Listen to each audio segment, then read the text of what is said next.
If anyone doesn't know who I am, I'm Aimee. I'm a heterotaxi parent. I'm also a licensed clinical social worker. And it's just been a long conference, and I don't know if you feel like I do, like my brain is full. Like in sign language, there's a sign for like when you have eaten too much, that I'm this full that it's exploding out my ears. And I feel like that fits how I feel with like the knowledge and everything too. So I had something like more academic, and I'm like, oh no, we're just gonna be more casual. So the reason I kind of have you sitting together is I'm gonna have you like talk with people next to you at little different points, just because I'm done sitting and just watching. Okay, so the first thing I wanted to talk about is how parents of medically complex kids are often referred to as superheroes, right? And what are the problems with the superhero myth, and why do we push the superhero myth? And we don't wear the superhero cape because we want to be heroes. We wear it because it helps us survive. Society loves stories of strength, and systems quietly depend on us doing the impossible. I really, really want to emphasize about how we are the unpaid labor force for our children's care, and the care systems are designed in such a way that the burden falls onto the parents. And then we're superheroes and we're so great, but that's also how they feel okay with what is asked of us. The superhero label can feel really good because it makes us feel like, yeah, we are really amazing, we're really tough. But it also isolates us. And this is where my husband and I disagree. Because I was like, superheroes are like, Batman, he like lives alone. Or like Clark Kent has to have an identity to like be with the people. And he's like, you haven't read comics. But I was like, I've watched movies. So he doesn't agree with me that superheroes are isolated. But I really feel like in all the movies, they don't fit in with everyone else. And he's like, well, yeah, that's when they have like their superhero squad. And I was like, yeah, but that's also because the movie needs to make money, so they bring lots of good actors. Okay, as a side, but basically it kind of goes over one thing that is like we cling to that superhero myth too because we want to feel invincible. But the other thing that it also brings about is this like need for perfection, and that we can't really tell people how we are really doing because we're a superhero and we're separate from them, and so we don't feel like we can relate. When we talk about the superhero parent, we often focus on like strength, endurance, and love that knows no limits. And those things are real, right? It's legit. They're beautiful, but they can also become a trap. The myth of the superhero tells us that to be good parents, we have to do everything ourselves, never fall apart, or don't tell people when you fall apart. I mean, how I would cry in the shower because no one would know. And keep smiling no matter what and how heavy the load gets. It teaches us that our worth comes from doing, not being. But this constant drive to be capable and composed comes at a cost: perfectionism, burnout, and a deep sense of loneliness. Because if you're always the hero, who gets to hold you? Resisting the myth doesn't mean rejecting strength. It just means redefining it. It means that moving from heroism to humanity, and from independence to interdependence, and from doing it all to allowing ourselves to be held. And this is where the healing begins, when we trade perfection for connection, when we remember that we were never meant to do all of this alone. The very first step is connecting with yourself. And I love in the last presentation, she did some basics of like CBT to cognitively challenge thoughts. But I'll also say that I'm a little different school of thought. I'm more a humanistic approach. You don't need to know what these different psychology frameworks are. But the way it is like when I have a thought like, I'm really mad about something or I'm anxious about it, I actually listen to that for a second and say, okay, why am I anxious or mad? And I have good reason to be anxious or mad. And I could be like, well, historically, my kid has had a series of bad things happen. So I assume something bad is going to happen again. And then I tell myself, like I assess the situation, try to step back like I would be helping a friend and say, okay, the anxiety existed for a reason. Thank you, body, for sending me that way, but I don't need this. And then I try and send it on its way. But for me, I can't just immediately challenge it. I have to name it and then approach it with curiosity and then think it through a little bit more. Like, for example, the other thing that I say to myself a lot is, this isn't sustainable, but it doesn't have to be. Something is going to give. So then I think through, what is my line in the sand? Like, where is it going to be the breaking point where I'm going to have to drop something from my set of expectations or not do something? So like, if my kid got admitted to the hospital, or I don't know, and I'm getting behind at work and I'm trying to do everything and I'm not sleeping, I tell myself that's fine because it's not sustainable.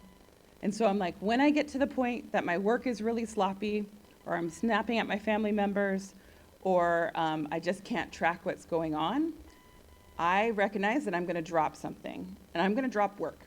Like, I've already decided in my mind, like that's gonna go first. But I let myself push with the things, but always set up that expectation of like, what would it look like when I need to drop something and something has to change? Or another example that's a little bleak is when our son was in the hospital and he was so sick, we would say the same thing, like it's not sustainable, it doesn't have to be, but we would say it's gonna be over before we want it to be, because that was the truth, and we knew it would be. And so we just kind of kept pushing. And you pay the price later, but I decided to pay the price. It was out of choice instead of just going head in the sand. There's this really lovely NPR life kit that I will link later that was all about anger and the benefits of meditating with anger from this monk. It was brilliant. I listened to it years ago and I loved it. But he talks about like recognizing the anger and approaching it with curiosity and trying to understand where it comes from, and then thanking yourself to have anger, because it's an emotion. All emotions are okay. There's not positive or negative. And then he would kind of talk himself down a little bit, and then he would let it float away. It sounded so magical, but I really like what he said. So the first thing is, I want you to just turn to somebody by you and think really, really quick, what is a way that you feel the most connected with yourself? Examples: rest, warm bath, silence. I did like the list of the lady, like, I used to work inpatient psych, and it sounded like she just wanted to get admitted in that video. I was like, she just wants to go in a psych unit. But like, how do you feel like you can actually connect with yourself? So turn to somebody next to each other and just give a quick, like, sentence or a word about how you feel like you connect with yourself. And then for the folks online, put it in the chat. So go.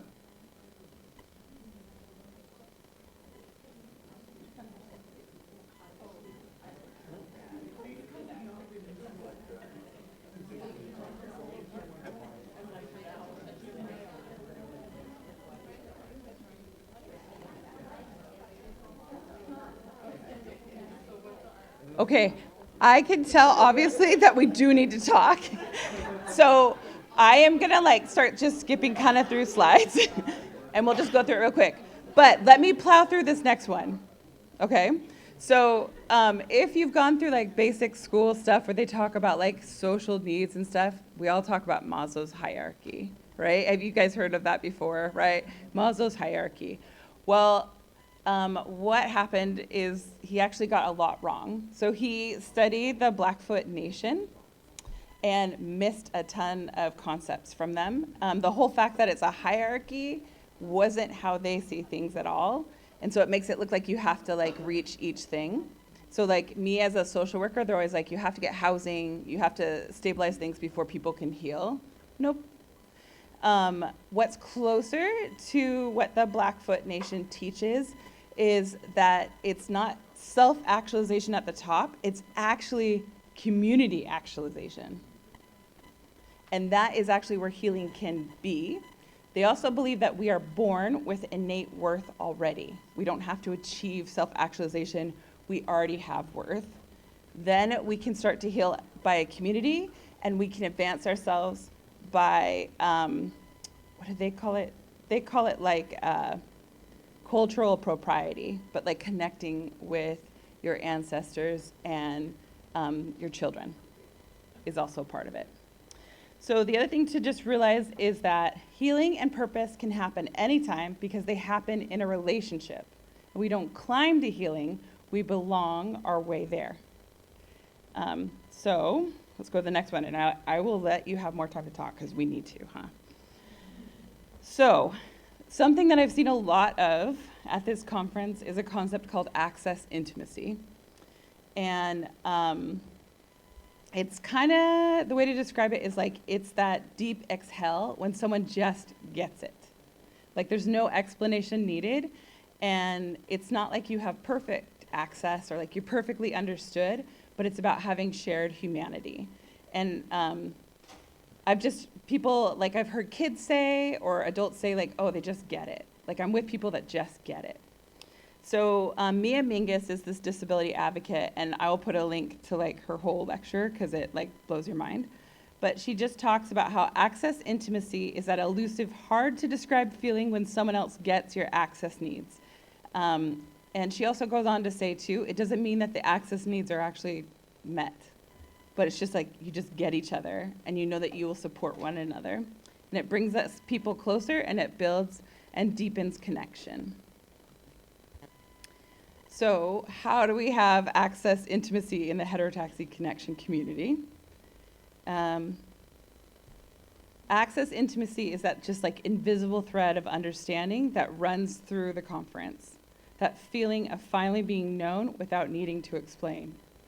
There's such a burden on always having to explain, right? And you start to like launch in it and you're like, oh, no, you get it. It's just really amazing. Okay. So the concepts that she talks about with access intimacy is normalizing access needs. Also being open to feedback when someone's like, no, that's not how it is for me. Deep listening is a key part. Anticipating and responding to people's needs comes from watching them and seeing patterns and seeing what they might need and asking them if they need things. And it's centering mutual care and interdependence and realizing like we all come through this journey together and that we build it into the structures that already exist. So it isn't something that we check off, it's something that we practice together. So when we normalize access needs, everyone belongs. When we anticipate and respond, noticing something that has to help, people feel accepted and welcomed. When we stay open to feedback, care has to be a conversation, not a rule book. And when we center mutual care, remembering that every one of us gives and receives help at different times. That's so important to model with our children and within our families, to recognize that everyone needs care at some point. I also heard yesterday of like Monica saying to like normalize that she was maxed out. It's so important to say that out loud for ourselves, to connect with ourselves, and then to model it and make it a place where it can be spoken about within our families. Okay, so this is where it's going to be tricky because you're not going to be able to stop at 2 minutes. We've done this before. So this is going to feel awkward, and that's totally okay, right? But what you're going to do is you're going to turn to that person that you don't really know super well, right?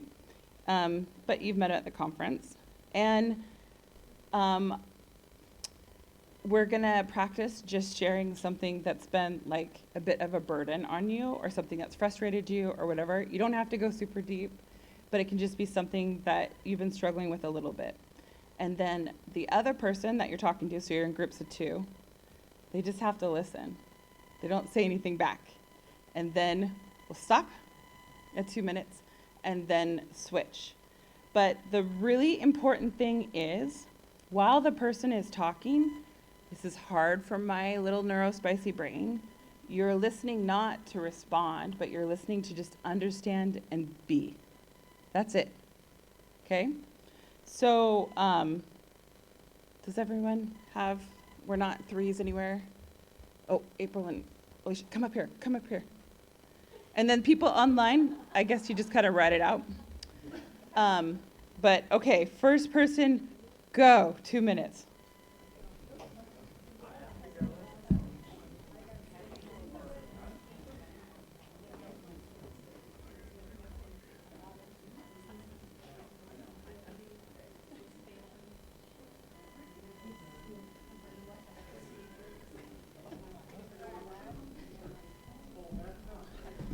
I was gonna have her come up here, but then I was like, oh, but she's by herself. Go. 1:30, go. Okay, perfect. Whew, oh, that's interesting. You got me. Switch. So, now, I'm gonna let you have like 1 more minute. It's really awkward. This is so awkward because you have to cut off when you're starting to get in. I feel like it takes me about 1:30 to start flowing into what I wanted to say. But the next part is that you're just going to turn to each other and say, what do you need right now? How can I support you right now? And part of that is, as medical parents, we don't get much choice, right? But we're also saying that you get to choose. So maybe they'll be like, I need another minute to talk and just vent.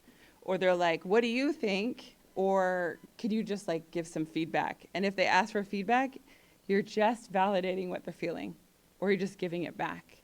So I'll give you 1 minute for the first person to ask, and then you guys kind of exchange, and then we'll switch to the other topic. So awkward. Okay, go.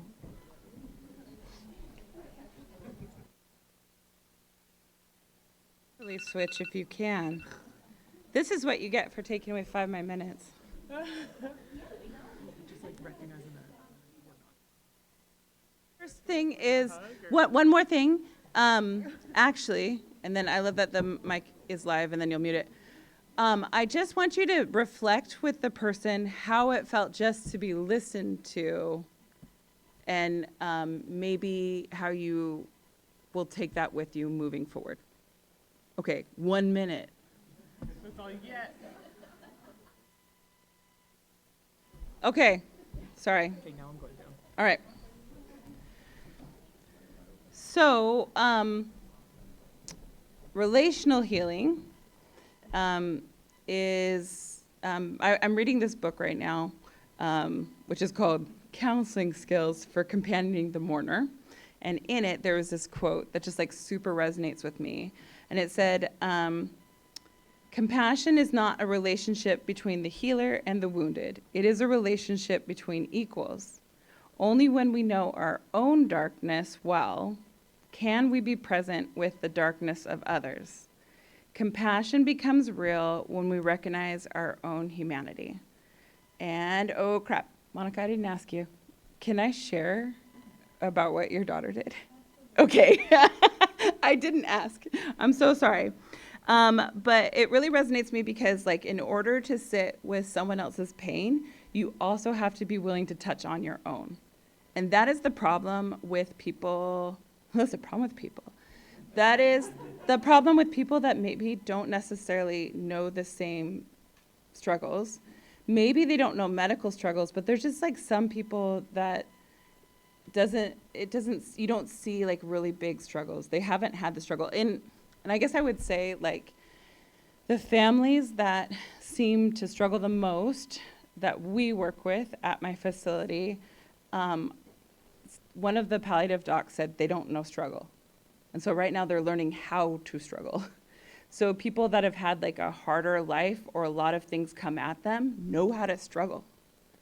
And so when you try and share with somebody what you're struggling with, they may not understand it at all, but there are people who just like get you because they know struggle. My kids will say too, like they know grief because they've sat with it so much. We joke that we save a seat at the table for grief anytime. And so they're like, oh, yeah, that's grief. And they're like, we'll talk with their friends about grief and how it feels. And it could be non-death grief too, right? But they're like, I know pain because I have felt pain. So one of the moments I had at this conference was from little Miss Lauren. We were in the playroom, and the kids were like trying to figure out who I was or why I was there, because I'm not very helpful in the playroom. But Ethan was like, well, you're a presenter. And then someone else was like, yeah, but are you like family? And I was like, oh, yeah. And then I was like, oh, my name tag on the other side says family. And they're like, oh, who's your kid? And I was like, Christian. And they just went, oh, because it was Ethan, Brooklyn, and Lauren.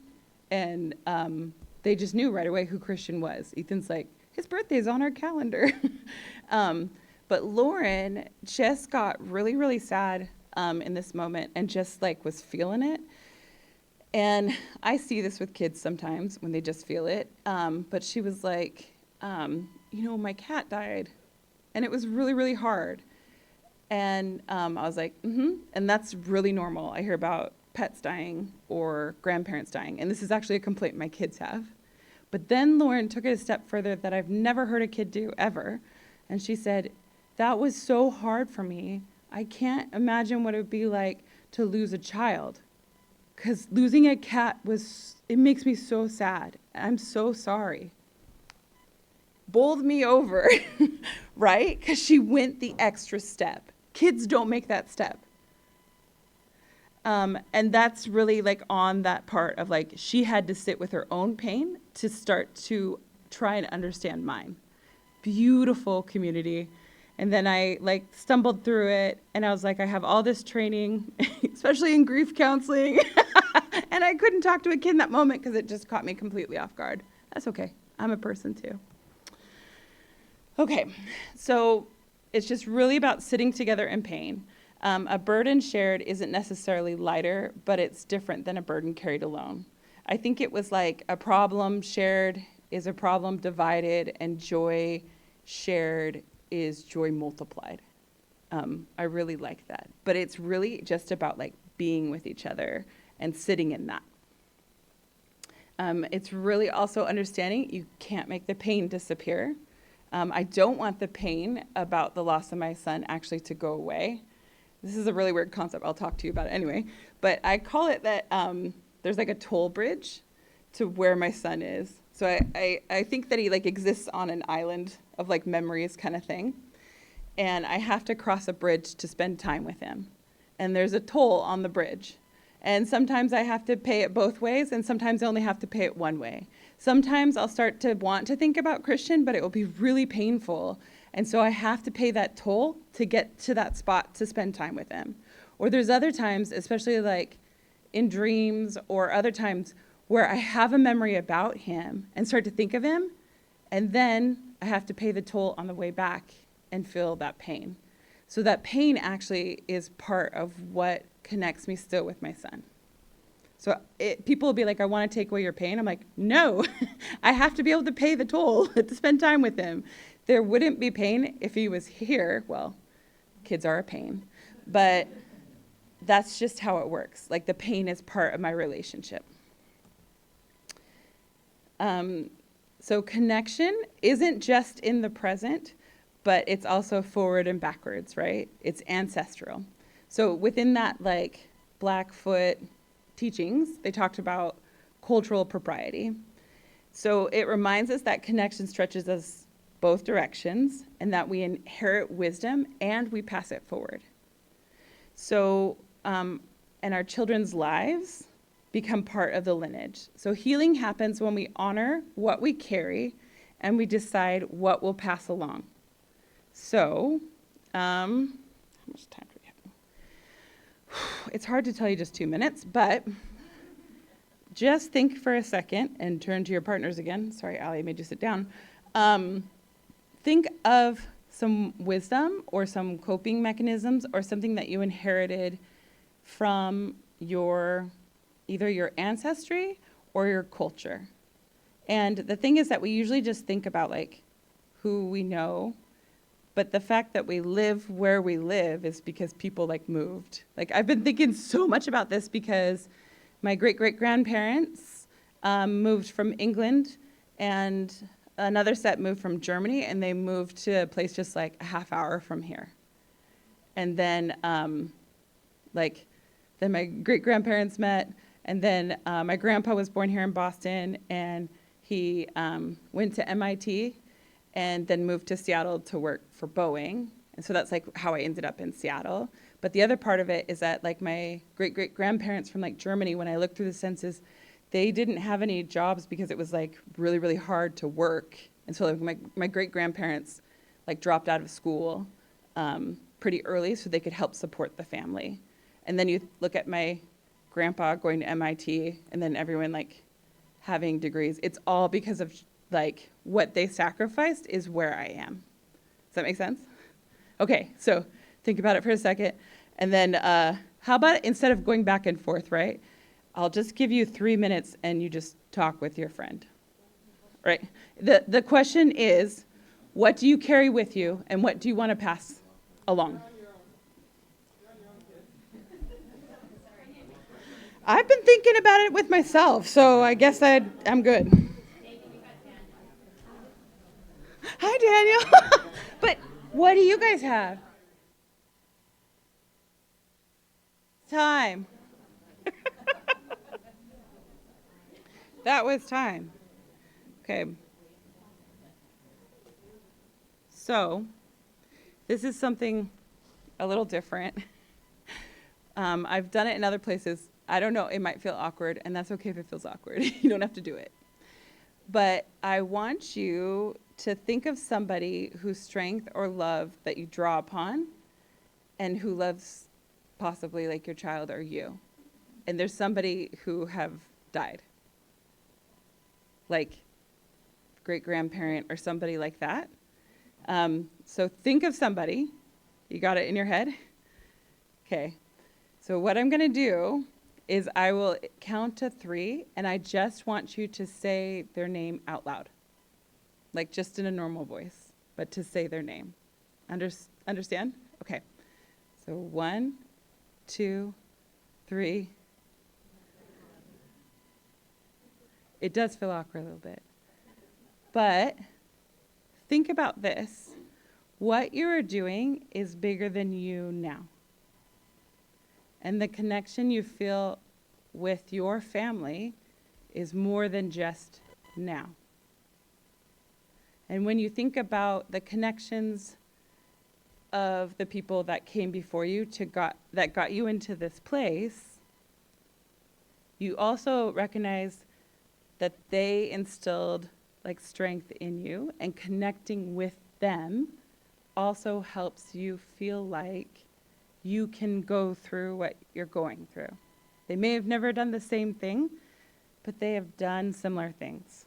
Like I talk about how like if I just went back 100 years, people would understand child death because it happened all the time. Like I read through census records of my family and see how many people lost kids. During the pandemic, I did something with my kids where we took all of like our direct line ancestors that we could think of that were alive during the Spanish flu. And they had like registered like for the military and stuff because it was the same time. So we knew what towns they were in and like what they did for jobs. And then we read news articles from what it was like with that pandemic to understand what our ancestors did with the pandemic before. And there was so many things that were similar too, of like not masking or like not believing it's really there or like, but I have family that like lost all of their kids and like a mom, right? And so to wonder like how they got through it. And it's far enough removed that no one is alive that went through that. But then I always think about like, I knew my great-grandparents. I still have like 2 of my grandparents. So to think that like they have touched them physically or knew them, and that is the connection to them. So So when we think about the names, so like these are the voices that guide us. When we connect with ourselves, we listen to our needs. When we connect with our community, we move beyond isolation. When we connect with our ancestors, we remember we belong to something larger. Healing isn't something that we climb toward, it's something that we create through relationship. It's so important to remember that connection is our medicine. Better take your medicine. And it's how we move towards healing and growth, and it happens together. Again, just those 3 layers. So I want you to think about how you can connect with yourself better, how you can connect with your community better, and when you connect with your ancestors, like how can you bring that up? So last time to talk with each other, a couple minutes. So you got those 3 layers. Think through that. What is one thing that you are going to take from this conference to help harness that power of connection? Discuss. Okay, try and wrap it up, or put a pin in it and pause for a second. So I think we have until like 11 till the next thing. But really quick, does anyone have any questions or want any more references or resources? Because what I'll do is I'll just make another slide and I'll put those all in for later. But I think just keep talking. Like I'm watching everyone talking and I'm like, take the next 10 minutes or whatever, like before the next session. And I'm like, keep talking, keep connecting. We got this. Okay, that's it.